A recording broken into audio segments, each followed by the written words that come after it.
I'm Doug Jordan. I'm a director with MUD 102, and I served as an AWBD trustee from 2001 through 2016. And I'm Dan Sallee. I'm retired, actually, have been for about 6 years. I was with AWBD as a trustee from the mid-90s, give or take, up to the early 2000s. But happy to be retired and kind of enjoy looking back on history. And a former MUD 102 director as well. That's right. That's right. So I came home from work one day, and my other neighbor was on the side of the house. Doug was across. Dave Andrews is the guy's name, was on the mud board, and he said, Dan, come over and have a beer. I want to talk to you about something.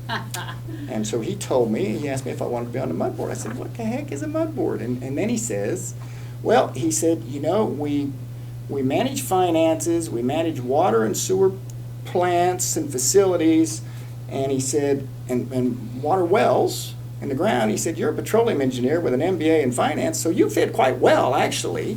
So if you want to come, just show up at the meeting and present yourself, and we'll make a decision. There was actually 3 of us that came, and they chose me. But that was I think it was in 1992, give or take. No, I liked what the board represented for people. Like I say, too many people really didn't understand what it was all about.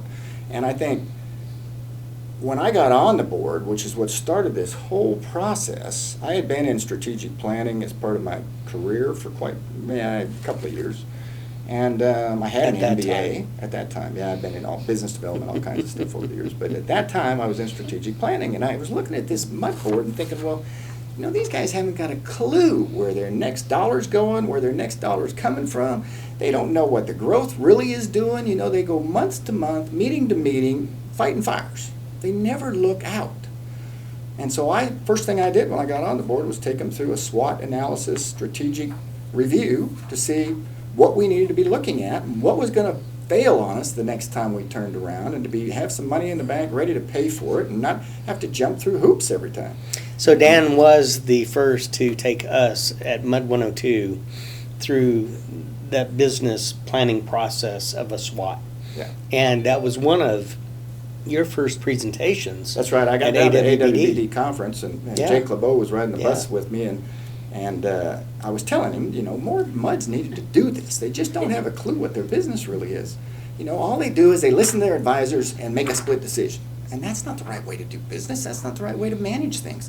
And he said, well, why don't you make a presentation at the next conference? And so I said, I suppose I could do that. And so I did. And actually, I only got through 2-3 months before I was all over their case. And I was the first one to force them to have a strategic planning meeting in August when they were getting ready to set their annual budget. I said, you guys got to, you know, you're running this organization. You know, I was the Society of Petroleum Engineers, and I had different positions in that organization. That's a nationwide organization with thousands and thousands, if not hundreds of thousands of individuals. And I said, you're running this out of your living room. Mary was running out of her living room. Yeah.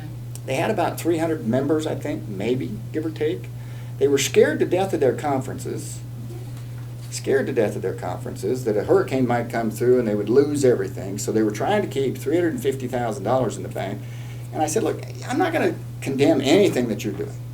All I want us to sit and have a very good discussion about what it is we're here to do.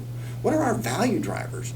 What are our strengths and our weaknesses? What are the opportunities? What are the real threats? Because I don't consider a hurricane a threat. You can insure for that. I mean, why is that a threat? Why is it making you all so nervous?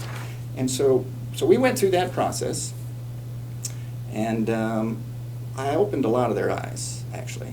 I said, you know, you're 300 people. There's probably 600 or 700 people out there that we could have in this organization. We were charging back then, I think, $100 maybe per person. And I said, you should triple that. I said, there should be $1 million in the bank, not 300,000. And I said, then we can use and we can expand the education, which is what we're really here for. We can do more lobbying if we need to in Congress. You know, we can really change the organization. We can get out of your living room and actually create an organization that, you know, is a true office organization with personnel that have assigned tasks that's ready for these things. We can add more than just the summer and winter conference. So I'm more of a historian, and I'm going to step back a little bit, okay?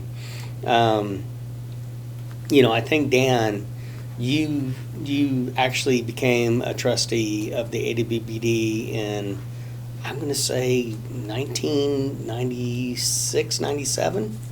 I mean, we're talking about a 6-year term, Right. traditionally. It might have been 96, 97. Yeah. I think I got on the mud board in 92, and I was probably on Yeah, there for yeah, 2, 3 yeah. years But before. in terms of being a trustee, I want to say that's about the time frame that you stepped in. That's probably right. Because you and I had overlap as trustees, because I was one of your mentees.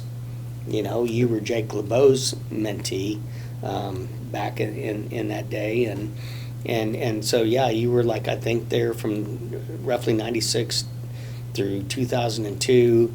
You were the president from 2000 through 2002 ish, as I remember. That's probably about 6 You years. know, Whatever it was. and you were also a recipient of the AWBD Visionary Award. So I think, you know, I mean, in terms of of what we're going to speak to, this is like step number one, the challenges, right? You know, a Challenges. huge challenge. Yeah, the biggest challenge was to really get the folks that were on that board to think about something besides just being on that board, and to think about what we could do to improve it, and significantly improve it, right? And the biggest first step really was getting them convinced to increase the annual fee. And I told them, I said, you know, you guys are treating your finances like they're hidden, like they're secret. I was the first guy while I was treasurer that I created a presentation and made it to the general population in 6 or 8 slides and gave exactly what our finances were. You know, all debts, all funds, everything. It made everybody else on the board nervous. But, I mean, if you're going to ask somebody for an increase, then give them some reasons. And I did give them some reasons. There's nothing to hide. They're part of this they're part of this association. They should know all that. That should be up front and center. I mean, that shouldn't ever be a problem, right? Right, exactly. So, And the funny thing is, you did that as the treasurer? I think so. Yeah, And and then when Doug came I in. was the treasurer, I took his slides and did the same thing. Yeah, And you did a nice job. it's interesting because, you know, we got this kickback of, you know, part of the membership really loved that detail. But then there was a part of the membership that, They didn't care. That's right. but it was all about being transparent, and correct. That's right. this is where it is. That's right. Some of the biggest challenges I saw was this whole issue about being afraid of hurricanes. But we didn't have enough venues, and of course that led to the consideration for the out-of-state venue, which we tried at a winter conference. But we took some of our planning meetings, because that was another good reason for the planning meeting, was to go test new venues. And the hotel would pay for everything, right? They knew they potentially had a big conference coming their way, so it didn't cost you anything. And we would go to those, and we'd carve out 3-4 days to do the whole SWOT analysis, review the mission statement, everything that we wanted the organization to be, review it again. And we had our consultants with us on that, you know, and it worked quite well, I thought. I think that, and again, I followed Dan. We had overlap, but I was also at a lot of the meetings to learn what being part of a trustee truly is, and Yeah. and really what I kind of saw in that time frame was, you know, really trying to take the association out of the home and into the business world, you know, and really applying, That's right. you know, business logic, That's you right. know, to it. But one part of the equation was teaching the members. The other part was teaching the association, That's right. is what we were focused on. Yeah. I mean, always in our mind, you know, always the passion was the education, the unification, you know, of the members. But Yeah. this was really more focused about AWBD and taking that step from that small group Nucleus of of founders, people, you know, and building it, expanding it, That's you right. know.